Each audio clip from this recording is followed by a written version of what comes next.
రోమీలకు రాసిన 11వ అధ్యాయము. అలాగైన ఎడల నేనడుగునదేమనగా, దేవుడు తన ప్రజలను విసర్జించిన అట్లనరాదు. నేను కూడా ఇజ్రాయేలీయుడను, అబ్రహాము సంతానమందలి బెన్యామీను గోత్రమునందు పుట్టినవాడను. తాను ముందెరిగిన తన ప్రజలను దేవుడు విసర్జింపలేదు. ఏలియాను గూర్చిన భాగములో లేఖనము చెప్పునది మీరెరుకరా? ప్రభువా, వారు నీ ప్రవక్తలను చంపిరి, నీ బలిపీఠములను పడగొట్టిరి. నేనొక్కడనే మిగిలి ఉన్నాను, నా ప్రాణము తీయజూచుచున్నారు అని ఇజ్రాయేలీయులకు విరోధముగా దేవుని ఎదుట అతడు వాదించుచున్నాడు. అయితే దేవోక్తి అతనితో ఏమి చెప్పుచున్నది? బయలుకు మోకాళ్ళునుని 7,000 మంది పురుషులను నేను శేషముగా నుంచుకొని ఉన్నాను. అలాగుననే అప్పటి కాలమందు సైతము కృప యొక్క ఏర్పాటు చొప్పున శేషము మిగిలియున్నది. అది కృపచేతనైన ఎడల ఇకను క్రియల మూలమైనది కాదు, కాని ఎడల కృప ఇకను కృప కాకపోవును. అలాగైనా ఏమగును? ఇజ్రాయేలు వెతుకున్నది ఏదో అది వారికి దొరకలేదు. ఏర్పాటు నొందిన వారికి అది దొరికెను, తక్కిన వారు కఠిన చిత్తులైరి. ఇందు విషయమై నేటి వరకు దేవుడు వారికి నిద్రమత్తు గల మనస్సును, చూడలేని కన్నులను, వినలేని చెవులను ఇచ్చి ఉన్నాడని రాయబడి ఉన్నది. మరియు వారి భోజనము వారికి ఉరిగాను, బోనుగాను, ఆటంకముగాను, వారి క్రియలకు ప్రతిఫలముగాను ఉండును గాక. వారు చూడకుండునట్లు వారి కనులకు చీకటి కమ్మును గాక.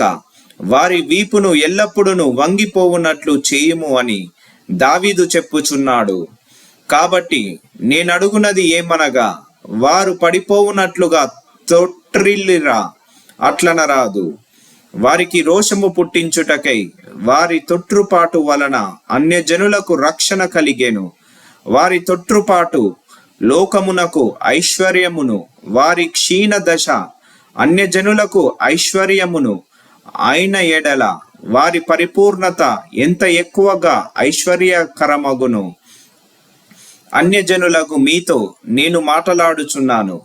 నేను అన్యజనులకు అపోస్తులుడనై ఉన్నాను గనుక ఏ విధమునైనను నా రక్త సంబంధులకు రోషము పుట్టించి వారిలో కొందరినైనను రక్షింపవలనని నా పరిచర్యను గణపరుచుచున్నాను.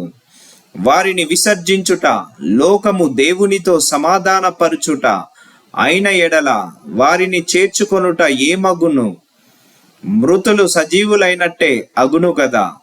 ముద్దలో మొదటి పిడికెడు పరిశుద్ధమైనదైతే ముద్దంతయు పరిశుద్ధమే. వేరు పరిశుద్ధమైనదైతే కొమ్ములను పరిశుద్ధములే. అయితే కొమ్ములలో కొన్ని విరిచివేయబడి అడవి ఒలీవ కొమ్మవై ఉన్న నీవు వాటి మధ్యన అంటుకట్టబడి ఒలీవ చెట్టు యొక్క సారవంతమైన వేరులో వాటితో కలిసి పాలు పొందిన ఎడల ఆ కొమ్మల పైన నీవు అతిశయించితివా? వేరు నిన్ను భరించుచున్నది కాని నీవు వేరును భరించుటలేదు. అందుకు నేను అంటుకట్టబడు నిమిత్తము కొమ్ములు విరిచి వేయబడినవని నీవు చెప్పుదువు. మంచిది, వారు అవిశ్వాసమును బట్టి విరిచివేయబడిరి, నీవైతే విశ్వాసమును బట్టి నిలిచి ఉన్నావు. గర్వింపక భయపడము. దేవుడు స్వాభావికమైన కొమ్ములను విడిచిపెట్టని ఎడల నిన్నును విడిచిపెట్టడు. కాబట్టి దేవుని అనుగ్రహమును కాఠిన్యమును అనగా పడిపోయిన వారి మీద కాఠిన్యమును నీవు అనుగ్రహ ప్రాప్తుడవై నిలిచి ఉన్న ఎడల నీ మీద ఉన్న దేవుని అనుగ్రహమును చూడుము. అట్లు నిలువని ఎడల నీవును నరికివేయబడుదువు. వారును తమ అవిశ్వాసములో నిలువకపోయిన ఎడల అంటుకట్టబడుదురు. దేవుడు వారిని మరల అంటుకట్టుటకు శక్తి కలవాడు. ఎట్లనగా నీవు స్వాభావికమైన అడవి ఒలీవ చెట్టు నుండి కోయబడి స్వభావ విరుద్ధముగా మంచి ఒలీవ చెట్టున అంటుకట్టబడిన ఎడల స్వాభావికమైన కొమ్మలగు వారు మరి నిశ్చయముగా తమ సొంత ఒలీవ చెట్టున అంటుకట్టబడ. సహోదరులారా, మీ దృష్టికి మీరే బుద్ధిమంతులమని అనుకొనకుండునట్లు ఈ మర్మము మీరు తెలుసుకొనగోరుచున్నాను.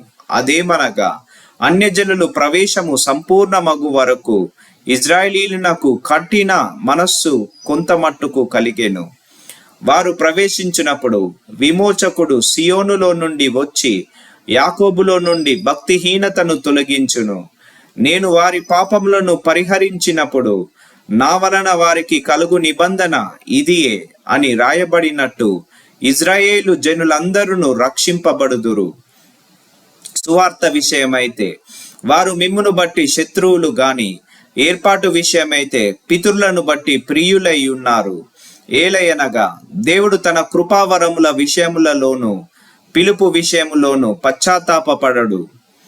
మీరు గతకాలమందు దేవునికి అవిధేయులై ఉండి ఇప్పుడు వారి అవిధేయతను బట్టి కరుణింపబడితిరి. అటువలనే మీ ఎడల చూపబడిన కరుణను బట్టి వారును ఇప్పుడు కరుణ పొందు నిమిత్తము ఇప్పుడు వారు అవిధేయులై ఉన్నారు. అందరి ఎడల కరుణ చూపవలనని దేవుడు అందరినీ అవిధేయతా స్థితిలో మూసివేసి బంధించి ఉన్నాడు. ఆహా, దేవుని బుద్ధి జ్ఞానములు బాహుల్యము ఎంతో గంభీరము. ఆయన తీర్పులు శోధింపనెంతో ఆవశ్యకములు. ఆయన మార్గములెంతో అగమ్యములు. ప్రభువు మనస్సును ఎరిగిన వాడెవడు? ఆయనకు ఆలోచన చెప్పిన వాడెవడు? ముందుగా ఆయనకిచ్చి ప్రతిఫలము పొందగలవాడెవడు? ఆయన మూలమునను, ఆయన ద్వారాను, ఆయన నిమిత్తమును సమస్తము కలిగి ఉన్నవి.